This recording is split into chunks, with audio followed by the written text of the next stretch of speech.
welcome everybody. Let's talk real estate, your weekly BS with Barry Saywitz about the current commercial real estate market here in Southern California. As we take a no BS look at both sides of the issues driving this market today to find the best solutions going forward. With our man right in the middle, Barry Saywitz. Hey, Barry. Hey, good morning, Paul. We're back again. Welcome to all of our viewers and our listeners out there for another week of Let's Talk Real Estate. We've got all kinds of exciting stuff going on in the world, some good, some not so great. But we're going to talk a little real estate, and we're going to mix it in with a little nonprofit to mix up today's show. Before we get going, I do want to do a shout out to all of the therapists and people out there that help one another, whether it's physical, family, marriage.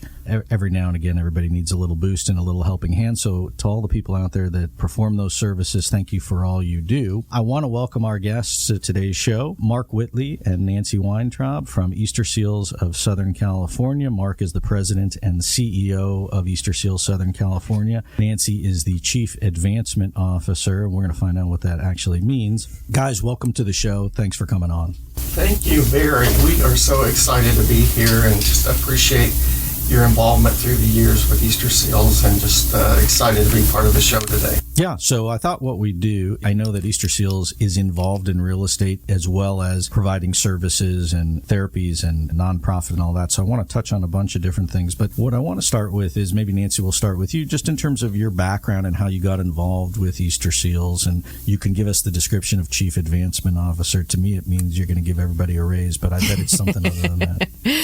Well, in a nutshell, I'm advancing the mission and vision of the organization. So there you go. And I do it in various ways. We are actively involved in community relations. We're actively involved in philanthropy. We also have a very active entertainment initiative where we're working very closely in partnership with networks and studios to ensure greater authentic representation of disability in film and television. And we also have a fairly robust corporate partnerships program. So that is what a Chief Advancement Officer does here at Easterseals Southern California.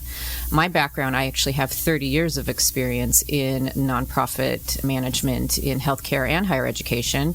In fact, prior to coming to Easterseals, of which I will be having my 10-year anniversary coming up, I'm very excited. I actually worked for about 9.5 years here on the UCI campus in advancement and corporate partnerships. A little fun fact for everyone out there, Nancy and I both went to UCLA at the same time, which was only like 6 or 7 years ago. Exactly. Time flies. It does. And Mark, so you're president, CEO, man at the top of the food chain. In terms of Easterseals, I guess, give us a little bit of a background of Easterseals as an organization. I know it, but for those folks out there, Easterseals is a national, if not worldwide, organization. And then Easterseals Southern California is really a company within a company, is it not?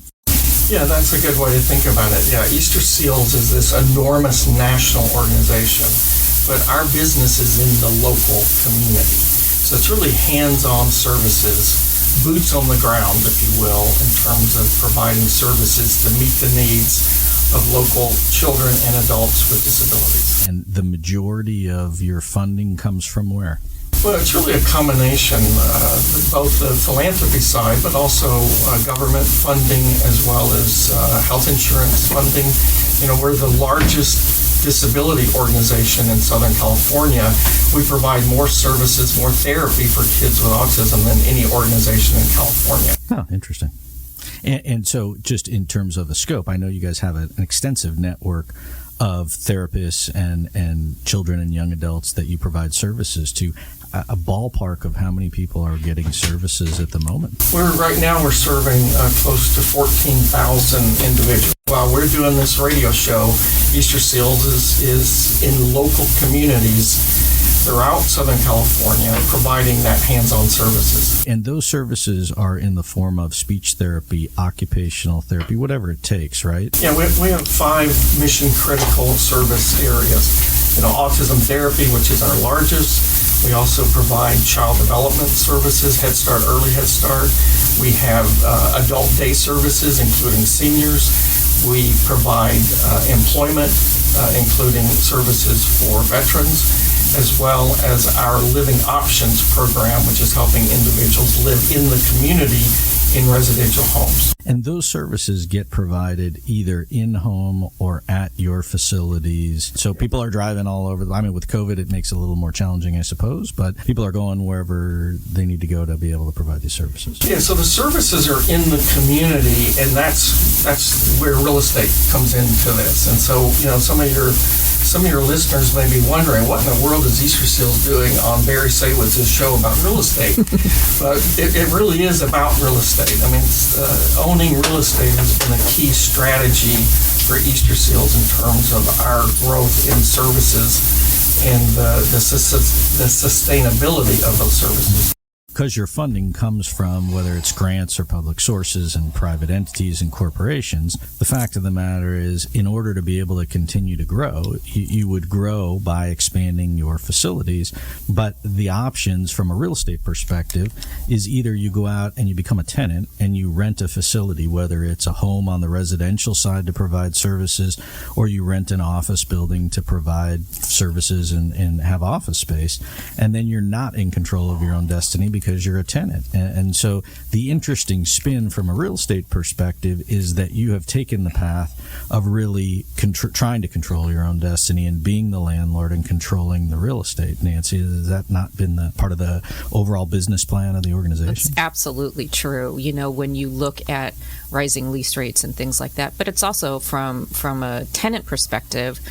There's so many tenant improvements that we need to do to make sure that that these office spaces that are basically for office use can be transformed into therapeutic uses. And sometimes, tenant improvements are just hard to do. So when we do own the real estate, we can make those tenant improvements ourselves, and we can make it the way we want to make it. And so the corporate headquarters that you have is really a unique facility in and of itself, because not only did you need to change the use and get what's called a conditional use permit to be able to allow to do what you need to do, but then you had to go retrofit the whole building. Mm-hmm. And so I guess let's talk about that one, because I like it, but it's a unique concept because it's very similar, if not the same concept, that we did for our own office building and that we advise many of our clients on the brokerage side, which is the concept of what I termed many years ago the purchase partial leaseback, which is if you are going to buy a building, you buy something that's bigger than what you need, and then you rent out the extra space. So it would not only give you the opportunity to grow, but it gives you the opportunity to acquire a bigger piece of real estate, and the tenant's rent, which hopefully you can raise over time, will offset your expenses, which hopefully you can try and fix. And so that's exactly what you guys did, right, Mark? Well, it is, and that's an amazing building. Some of your listeners may have seen this. It's our flagship autism therapy center and our administrative office.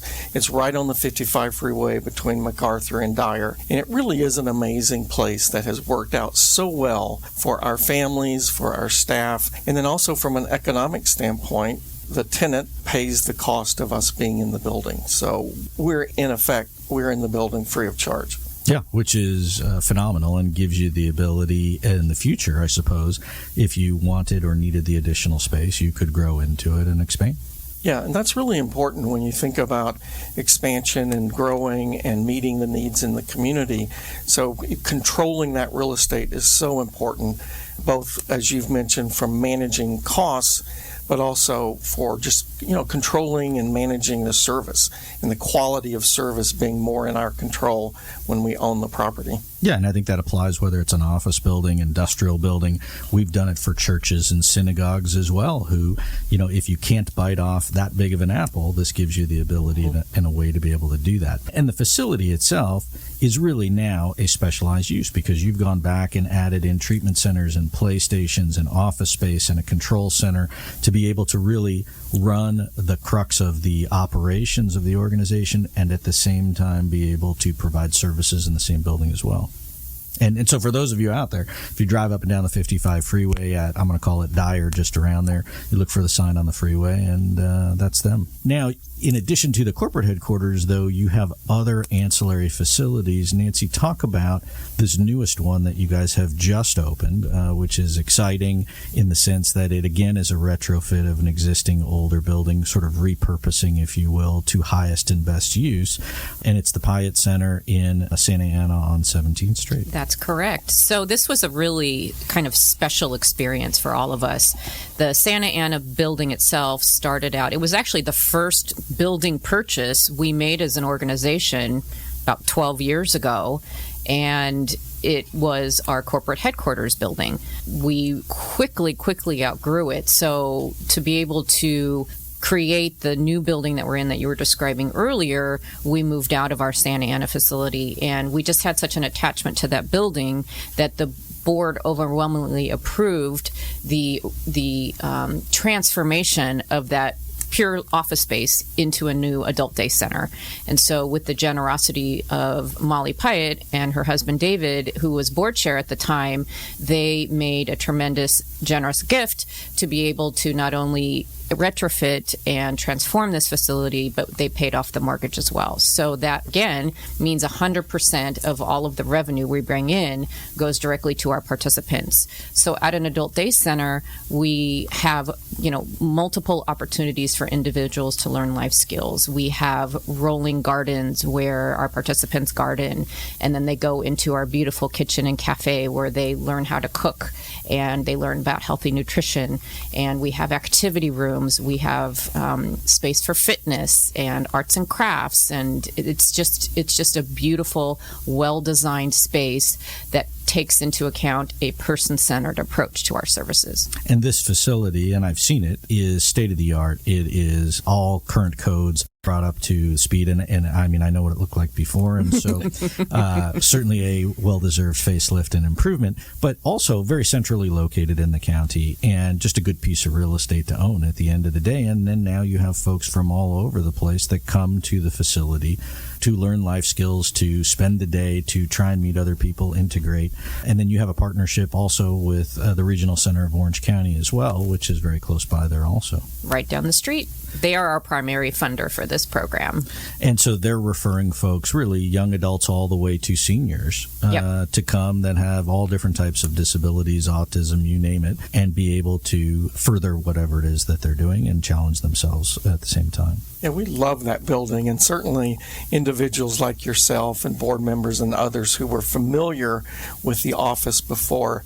It's so exciting to see the repurposing and just the amazing job that the folks at Hindi, the architectural firm Hindi, did in working with our staff to really create space that meets the unique needs of our individuals that attend the Pyatt Center. Yeah, and I'm tempted to go there and cook some lunch and work on my cooking skills. It looked like a fabulous place. And so in addition to the commercial side of the real estate piece of it, you guys also have a unique aspect in that you own, manage, maintain all of the things that go into owning real estate, a portfolio of residential homes where you have living environments, where you have individuals that will come either on a temporary or on a permanent basis to come and live and work on skills of being in a just shared living environment and trying to be on their own as much as they can. We own 23 homes, and these are just such an important part of the community.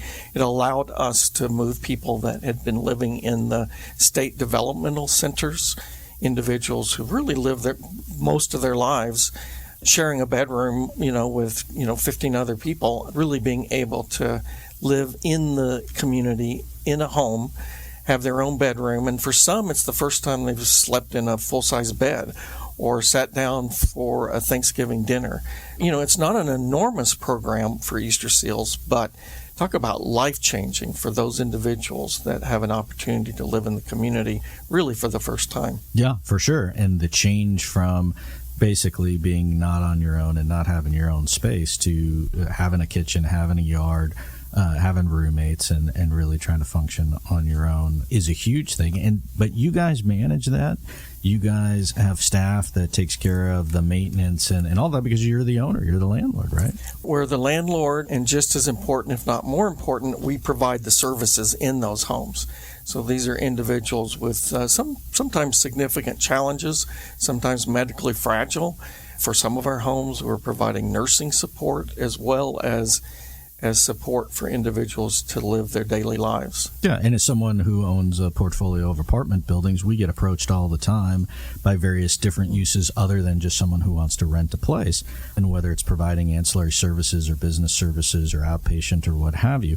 And it's a challenge because you have a zoning issue, you have a neighbor issue, you have a maintenance issue, and for you, if you're the landlord, then you're not subject to all of the other questions that a landlord might ask you and the concerns they might have. And then at the same time, you own it so you can control the costs going forward.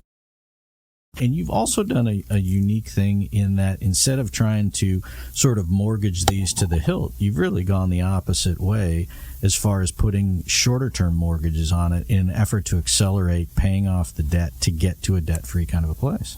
Yeah, 17 years ago when we bought our first home, our fiscal committee chair of the board really encouraged us, and money was really tight, encouraged us to put 15-year mortgages.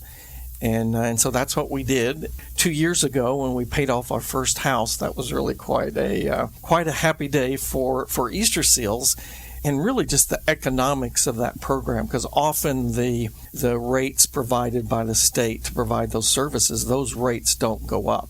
And so being able to manage the costs, control costs, is just really critical to that program. We also realize how hard it is to move. Because if you're renting an apartment or house somewhere and maybe the landlord increases the rent or for whatever reason you want to move, it's really pretty easy to move. But when you have a licensed facility that's been retrofitted to serve individuals with physical challenges. Yeah, you can't just pick up your toys and go across the street. And so kind of the landlord knows that, and that leverage they have on us that we're sort of trapped in that home. And so really, kudos to our board for their view of the future and realizing, no, we need to own property, and then really, pushing us to put those 15-year mortgages on those homes. And really what you've done is build a portfolio. So, Nancy, in terms of these other advancements that you're working on in incorporating the business community or looking at alternative services, it gives you that flexibility going forward. And then I'm going to guess that if you want to continue to grow the portfolio, you're in a much better place than if you were the tenant or if you hadn't put the kind of debt on it that you did, especially in today's environment where you have rising interest rates and very low inventory of opportunities to go find other properties. And so does it give you a leg up? I don't want to say a leg up against competitors because it's not really a competitive environment, but against other types of organizations that haven't done what you've done. Well, I think what it does is it tells the right story. So when we go to a donor and say we need, because like Mark said, sometimes our rates don't go up. And so we're providing services to the highest quality and we won't compromise that. And so when we go to a donor and say we need some help and support for a home, we can say with all candor that 100% of their donation goes directly to those participants living in that home. So I think that is an advantage. I'll tell you a specific story. So we have some homes that have 3 bedrooms and some homes that have 4 bedrooms. And we really try to retrofit these homes to ensure that people can age in place. And so because of licensing, there are certain things that we need to do to make sure, like fire sprinklers in every room, an outdoor exit door for every room, et cetera. So we've made sure we've done that. So some of our 3-bedroom homes, in order to be able to provide services to more individuals, we are starting to add a 4th bedroom. So we could only do that because we own the home. Right. So when we go to a donor to help us, because there's no other sources of funding to add that 4th bedroom, we go to donors in the philanthropic community for that. And so we've been able to be very successful with foundations and other donors to ask for those dollars because it does a couple of things. One, again, 100% of those dollars goes directly to the home. But number 2, by adding that 4th individual, we have another set of revenue every month. So now those homes that may not quite be making budget now makes budget and is self-sustaining. And you can feel it, you can touch it. If Correct. You're a donor, you can go and check it out. Correct. As opposed to putting rent in somebody else's pocket. Correct. And to be able to serve an additional individual. And you think about what that's really important for that individual, that person.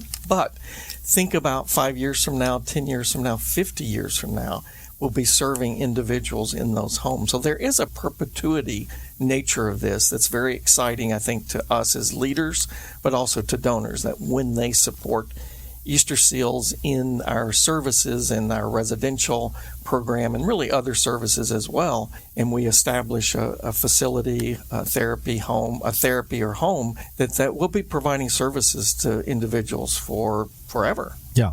And so is part of the strategy then going forward to look to expand that portfolio of homes, or is it on a case-by-case basis if opportunities come along? Well, we look to expand all of our services. I mean, that's really what it's about, right? It's the quality of what we're doing. It's the impact to individuals in being able to serve more and more people. And, over the last 10 years, Easterseals has expanded significantly in terms of the services we provide, the numbers of individuals and families, and it all translates into impact and changing people's lives. Yeah, and I would say the growth, at least since I've been affiliated with the organization, has been exponential, if nothing less. I mean, it really has grown tremendously. Let's talk a little bit about the relationship with Kaiser and the services that you provide to kids with autism, because that's a big part, the growth that you've experienced, and certainly an important one, and one that's close to my heart as well. So, Nancy, maybe you can expand on that. So the state of California in 2012 passed a Senate bill that mandates autism therapy. So what that means is insurance companies are obligated to pay for, like you were talking about earlier, speech therapy, occupational therapy, physical therapy when someone is diagnosed on the autism spectrum. So what Kaiser decided to do, some insurance companies brought it in-house, some did a hybrid model. Kaiser chose to completely outsource that to an outside entity or third party, if you will. Easterseals won that contract for the state of California. So Easterseals Southern California has Kern County down to San Diego, and our sister organization, Easterseals Northern California, basically has Fresno all the way up. And so we provide anybody within the Kaiser system who has an ASD diagnosis automatically gets referred to Easterseals for services. I'll put that into context. When I first started in 2012, so this was right at the beginning of our Kaiser contract, we had, I think, started out 60 participants in this particular program. Today we have 11,000 families just from Kaiser. Yeah, that's so crazy. That's the tremendous growth that you were talking about. And the need is there, for sure. For sure.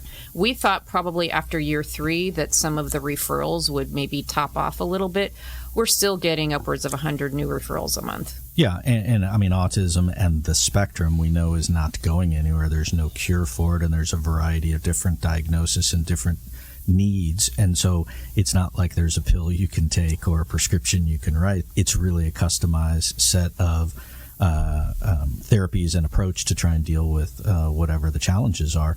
The other thing that I find interesting about it is that if you were trying to get it through your other insurance, if you had a different insurance company, or you were trying to get into a program, even if the regional center, the wait list for a family in today's world, COVID compounding it, short staff compounding it, supply chain issues, inflation, wages, all of that got to compound the whole process. Really, the Kaiser process, once they're admitted into the program, you're integrating these kids right away. Correct. We tried, the time we get the referral to initial assessment is 2 weeks.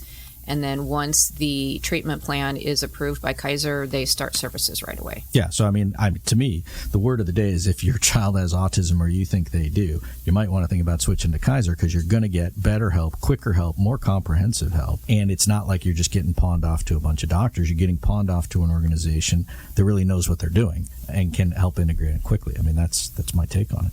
So there's my little plug for the day, right? So let's. Thanks, Barry. That was really quite a commercial for Easterseals. Make sure you vote in November and go check out Kaiser. Those are my 2 tips of the day. Right? So let's shift gears back to real estate. We'll tie it back in a little bit. The uniqueness of the portfolio, on the one hand, being a landlord myself, I know. The good news is you control your own destiny. You own the property. Hopefully, you're gaining equity and all of those other things. The downside is I have to maintain it, right? And so stuff breaks. I need to do improvements. You must constantly... Is there a crew that you have on staff? Is there a list of vendors of go-to people that you go to try and maintain it? Or is there an in-house property management group or a hotline which must ring off the hook? It's a combination of all that you said. So we do have manage this in-house. We have vendors that are kind of preferred vendors that we work with, and it is at times a lot to manage, but it's also within our control. And so, yeah, things happen. A roof needs to be, replaced. A toilet gets backed up, but it's also within our control to manage that and get it done in a really timely way, and that's really important. And sometimes can really make a difference in terms of keeping the services moving smoothly and with quality. Yeah, as a landlord, air conditioner goes down, roof leak, toilet backed up, sink doesn't work. These are all things that frustrate folks and makes it even worse if I've got challenges in the first place. So that to me is the biggest hassle and challenge of the daily operations of just owning a portfolio of real estate. And you just got to make sure you have good vendors and people in place. Yeah, for sure. So where do you guys see, I mean, you obviously you have the real estate, and so you must talk about it internally in terms of what's going on in the world around us. We'll kind of bring it home for a second. So rising interest rates, still low inventory, talk of recession, some other bad things I don't want to get negative about, but I mean, you got war, you got volatile stock market. How does that affect your business growth in the community? It may not so much from the government standpoint. And how do you see that as maybe some potentials for opportunity for you going forward? Yeah, it really is a challenging time. And, we have a number of relatively new projects, properties that we had purchased really before COVID. And because of COVID, the renovation of a, autism therapy center in Covina, as an example, an adult day service center in Glendora. Those are two properties that come to mind that were actually purchased before COVID, put on hold, and now renovations are underway. We were able to find a property down in Encinitas. In San Diego, to open up a new child development center where we would be combining existing locations there that were expensive and not really working well for the program. So we're continuing to do new real estate projects, although definitely has slowed, inventory being a real challenge, and just really finding that right fit for a property that can be used by Easterseals. And is the plan, though, these projects that got stuck on hold with COVID, to now regroup on them as you move forward? So we have regrouped, and construction's underway. Covina is almost finished. The building in Glendora, which it's kind of a unique project for us. For those that are familiar with that area, there's a restaurant there called the Golden Spur.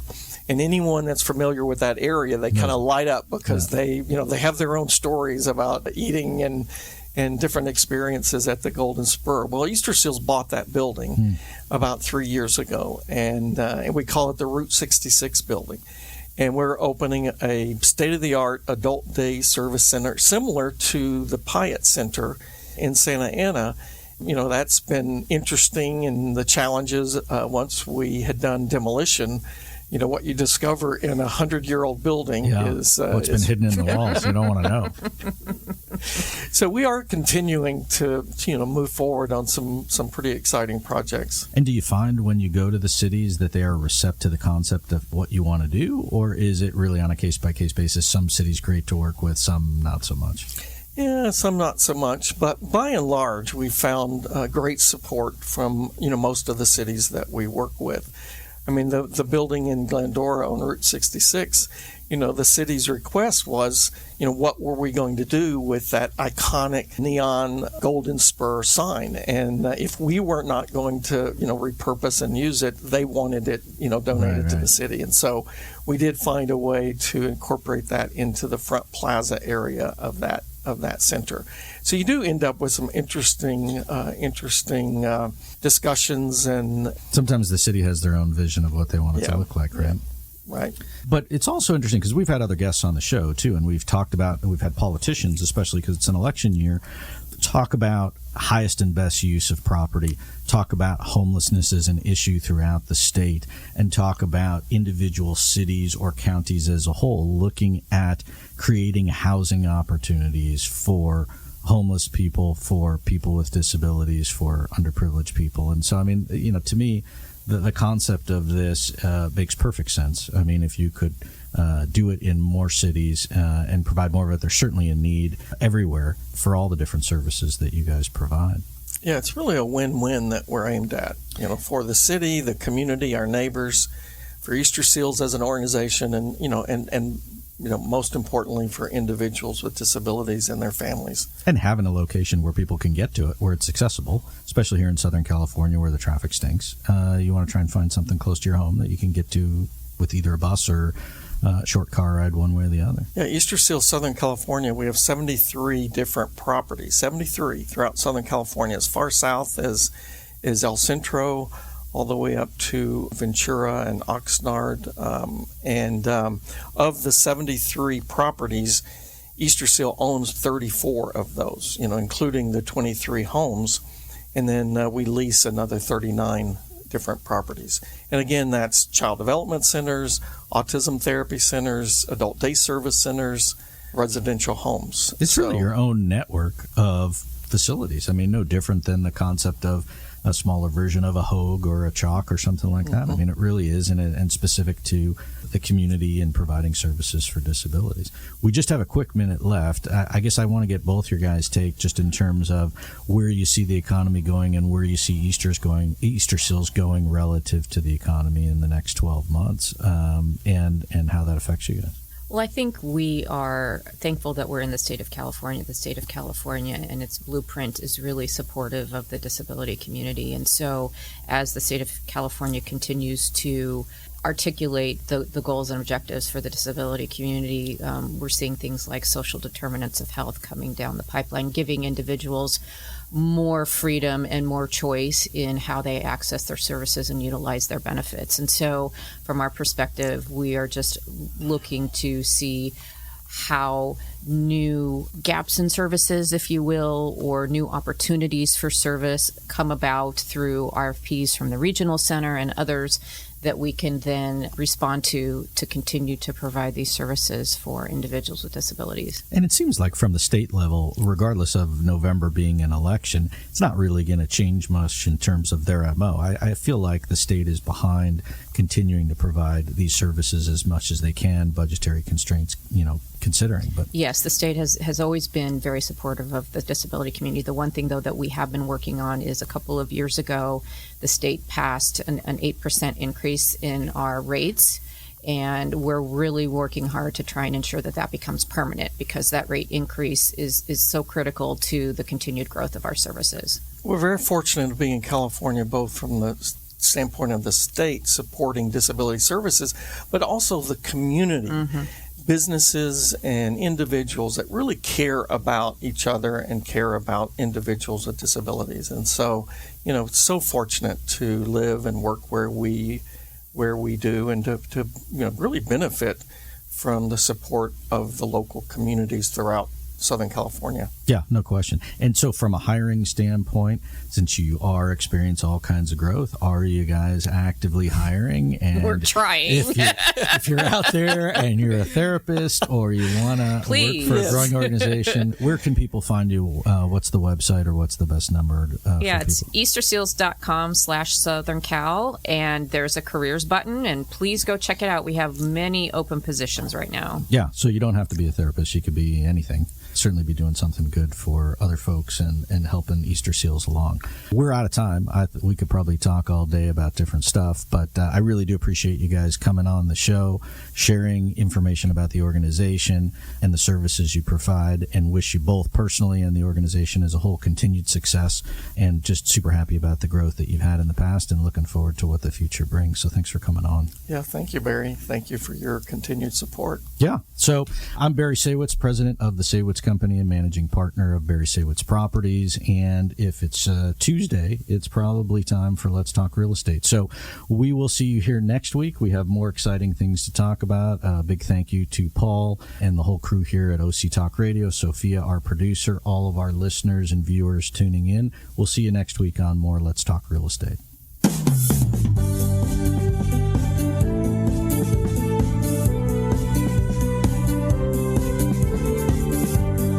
There you have it. You've been listening to Let's Talk Real Estate, your weekly BS with Barry Saywitz about the current state of the real commercial real estate market right here in Southern California. on Orange County's only community radio station, OC Talk Radio, streaming live from our studio here at the University of California, Irvine's Beale Applied Innovation Center.